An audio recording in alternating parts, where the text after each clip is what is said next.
1980-കളിൽ ഇടുക്കിയിലെ ഒരു ഗ്രാമത്തിൽ ബസ് റൂട്ടുമായി ബന്ധപ്പെട്ട് നടന്ന ചെറിയൊരു തർക്കം കേരള രാഷ്ട്രീയത്തെ തന്നെ പിടിച്ചുകുലുക്കി. കേരളം കണ്ട ഏറ്റവും വലിയ പോലീസ് ക്രൂരതകളിൽ ഒന്നായിരുന്നു തങ്കമണി സംഭവം. ഇടുക്കി കാമാക്ഷിയിലെ ഒരു മലയോര ഗ്രാമത്തിൽ നടന്ന തർക്കം അന്നത്തെ കരുണാകരൻ സർക്കാരിനെ പോലും താഴെയിറക്കി.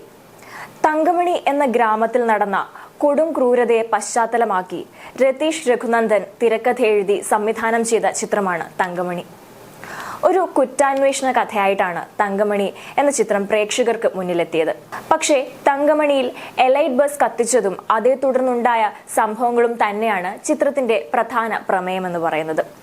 1986 ഒക്ടോബർ 21 ഇടുക്കിയിലെ കട്ടപ്പന തങ്കമണി റൂട്ടിൽ സർവീസ് നടത്തിയിരുന്ന എലൈറ്റ് എന്ന ബസ്സിലെ ജീവനക്കാരും വിദ്യാർത്ഥികളും തമ്മിൽ റൂട്ടിനെ ചൊല്ലി ഒരു തർക്കം നടക്കുന്നു. കട്ടപ്പനയിൽ നിന്നും തങ്കമണിയിലേക്ക് സർവീസ് നടത്തുന്ന മിക്ക ബസ്സുകളും പാറമട എന്ന സ്ഥലം കഴിയുമ്പോൾ ആളുകളെ ഇറക്കിവിടും. എന്നാൽ തങ്കമണി വരെയുള്ള പണം വാങ്ങുകയും ചെയ്യും. ഇത് ഒരു വിദ്യാർത്ഥി ചോദ്യം ചെയ്യുകയും അത് പിന്നീട് വലിയ തർക്കത്തിൽ കലാശിക്കുകയും ചെയ്തു. വിദ്യാർത്ഥിക്ക് മർദ്ദനമേറ്റതോടെ പ്രതിഷേധവുമായി എത്തിയ നാട്ടുകാർ പിറ്റേന്ന് ബസ് പിടിച്ചെടുക്കുകയും തങ്കമണിയിലേക്ക് സർവീസ് നടത്തുകയും ചെയ്തു. ഇതിനെ തുടർന്നുണ്ടായ സംഘർഷവും പോലീസ് വെടിവെപ്പും കേരളത്തെ മുഴുവൻ നടുക്കുകയായിരുന്നു. വെടിവെപ്പിൽ കോഴിമല അവറാച്ചൻ എന്നയാൾ കൊല്ലപ്പെടുകയുണ്ടായി. അന്ന് ഇത്തരത്തിലൊരു ദാരുണ സംഭവം നടന്നതോടെ തങ്കമണി സംഭവത്തിൽ അന്വേഷണവും നഷ്ടപരിഹാരവും ആവശ്യപ്പെട്ടുകൊണ്ട് ജനങ്ങൾ രാജ്ഭവനിലേക്ക് ഒരു മാർച്ച് നടത്തി. 12 ദിവസം കൊണ്ട് 300 കിലോമീറ്റർ കാൽനട മാർച്ച് നടത്തിയാണ് തങ്കമണിയിലെ ജനങ്ങൾ ഗവർണർ പി രാമചന്ദ്രനെ കാണാനായി തലസ്ഥാനത്തേക്ക് എത്തിയത്.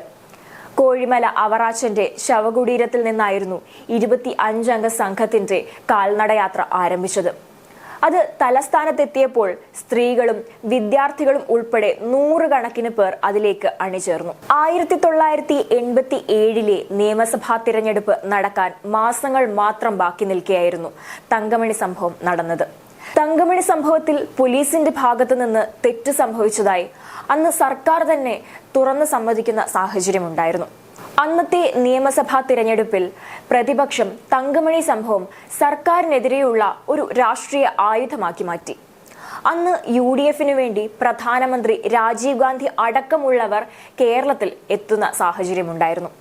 എന്നാൽ ആ പ്രചാരണങ്ങൾക്കൊന്നും തന്നെ തിരഞ്ഞെടുപ്പിനെ സ്വാധീനിക്കാൻ കഴിഞ്ഞില്ല എന്നുള്ളതാണ് വാസ്തവം.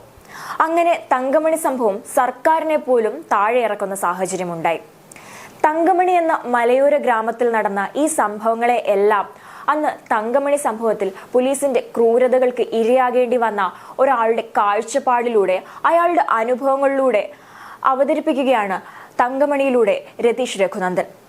തങ്കമണി സംഭവത്തെ അതിന്റെ തീവ്രത ഒട്ടും കുറയാതെ അവതരിപ്പിക്കുന്നുണ്ട്. എന്നാൽ പോലും തങ്കമണി സംഭവത്തെ അതേപടി ആവിഷ്കരിക്കുകയല്ല തങ്കമണി എന്ന ഈ ചിത്രത്തിൽ ചെയ്തിരിക്കുന്നത്. മറ്റു ചില സംഭവങ്ങളും ഇതോടൊപ്പം കോർത്തിണക്കി അവതരിപ്പിച്ചിരിക്കുകയാണ്. എന്നിരുന്നാൽ പോലും യഥാർത്ഥ സംഭവത്തിന്റെ തീവ്രത ഒട്ടും ചോരുന്നുമില്ല. ഇവിടെയാണ് രതീഷ് രഘുനന്ദൻ എന്ന സംവിധായകന്റെ കഴിവ് തെളിയിച്ചിരിക്കുന്നത്. സൗഹൃദവും പ്രതികാരവും പ്രണയവും കുടുംബ ബന്ധങ്ങളും അധികാരത്തോടുള്ള അമിതമായ ആഗ്രഹവും രാഷ്ട്രീയവും എല്ലാം തന്നെ തങ്കമണി ചർച്ച ചെയ്യുന്നുണ്ട്. മാത്രമല്ല സർക്കാരിനെ താഴെയിറക്കാൻ തങ്കമണി സംഭവം പ്രതിപക്ഷം രാഷ്ട്രീയ ആയുധമാക്കി എങ്ങനെ ഉപയോഗിച്ചു എന്നതും സിനിമയിലൂടെ കാട്ടിത്തരുന്നുണ്ട്. 1986 ഇടുക്കിയിലെ തങ്കമണി എന്ന ഗ്രാമം അശാന്തിയിൽ അമർന്നത് എങ്ങനെയാണെന്ന് അത്രമേൽ ഭീകരമായിട്ടാണ് ഈ ചിത്രത്തിലൂടെ ആവിഷ്കരിച്ചിട്ടുള്ളത്. അതിൽ സംവിധായകൻ വിജയിക്കുകയും ചെയ്തു. ആബേൽ ജോഷുവ മാത്തൻ എന്ന കഥാപാത്രമായി 2 ലുക്കിലാണ് ദിലീപ് ഈ ചിത്രത്തിലെത്തിയിരിക്കുന്നത്. അർപ്പിത IPS എന്ന പോലീസ് ഉദ്യോഗസ്ഥയെ പ്രണീത സുഭാഷ് മോശമല്ലാത്ത അഭിനയം കാഴ്ചവെച്ചിട്ടുണ്ട്. ദിലീപിന്റെ ഭാര്യ അനിതയായി നീത പിള്ളയും മികച്ച പ്രകടനമാണ് കാഴ്ചവെച്ചിട്ടുള്ളത്. ജോൺ വിജയ്, സമ്പത്ത് റാം, മനോജ് KJN, സുദേവ് നായർ, അസീസ് നെടുമങ്ങാട്, സിദ്ദീഖ്, അജ്മൽ അമീർ, മാളവിക മോഹൻ തുടങ്ങിയവരും മികച്ച പ്രകടനമാണ് ചിത്രത്തിൽ കാഴ്ചവെച്ചിട്ടുള്ളത്. അതുകൊണ്ട് തന്നെ ചിത്രത്തിന്റെ കാസ്റ്റിംഗ് അതിഗംഭീരം എന്ന് തന്നെ പറയാം. അതുപോലെ തന്നെ ഛായാഗ്രഹണവും സംഗീതവും ചിത്രത്തിൽ എടുത്തു പറയേണ്ടതുണ്ട്. ചിത്രത്തിലെ ഗാനങ്ങളിൽ പെണ്ണിന്റെ പേരല്ല തങ്കമണി എന്ന ഗാനം സംഗീതമായി മാത്രമല്ല പശ്ചാത്തല സംഗീതമായും ചിത്രത്തിൽ പ്രത്യക്ഷപ്പെടുന്നുണ്ട്. ഇത് പല സീനുകളിലും അതിന്റെ പ്രാധാന്യം കൂട്ടുന്നുണ്ട്. എടുത്തു പറയേണ്ട മറ്റൊരു കാര്യം, തങ്കമണി സംഭവത്തെ മാത്രം അടിസ്ഥാനപ്പെടുത്തിയല്ല ഈ ചിത്രം നിർമ്മിച്ചിരിക്കുന്നത്. മറിച്ച് തങ്കമണിയിൽ നടന്ന സംഭവങ്ങളുടെ തുടർച്ചയും ഈ ചിത്രത്തിൽ ചർച്ച ചെയ്യപ്പെടുന്നുണ്ട്. ഒരു സർക്കാരിനെ തന്നെ പ്രതിസന്ധിയിലാക്കി എന്നത് മാത്രമായിരുന്നില്ല ആ സംഭവത്തിന് ശേഷം തങ്കമണി എന്ന നാടിനെ മറ്റു നാട്ടുകാർ എങ്ങനെ നോക്കിക്കണ്ടിരുന്നുവെന്നും ആ സംഭവത്തെ രാഷ്ട്രീയമായി എങ്ങനെ ഉപയോഗിച്ചുവെന്നും ഈ സിനിമ കാട്ടിത്തരുന്നുണ്ട്. ഇതുകൂടാതെ അത്തരമൊരു സാഹചര്യത്തിൽ നിന്ന് തങ്കമണി എന്ന ഇടുക്കിയിലെ കൊച്ചു മലയോര ഗ്രാമം എങ്ങനെ അതിജീവിച്ചു എന്നതിന്റെ കഥ കൂടിയാണ് തങ്കമണി എന്ന ചിത്രത്തിലൂടെ സംവിധായകൻ വരച്ചു കാട്ടുന്നത്. പോലീസ് തങ്കമണിയിലെ ജനങ്ങളോട് കാണിച്ച അനീതിയും അക്രമവും അതുപോലെ തന്നെ ആ ഒരു സംഭവം സൃഷ്ടിച്ച ആഘാതവും ഗ്രാമത്തെ എത്രത്തോളം, അവിടുത്തെ ജനങ്ങളെ എത്രത്തോളം അത് ബാധിച്ചുവെന്നും അന്നത്തെ സർക്കാർ ജനങ്ങളോട് കാണിച്ച അലംഭാവവും ഒക്കെ തന്നെ ചിത്രത്തിൽ വ്യക്തമായി വരച്ചു കാട്ടുന്നുണ്ട്. ഇതെല്ലാം തന്നെ അതിന്റെ ഭീകരത ഒട്ടും നഷ്ടപ്പെടാതെ സംവിധായകൻ ചിത്രത്തിൽ എടുത്തു കാണിക്കുന്നുമുണ്ട്.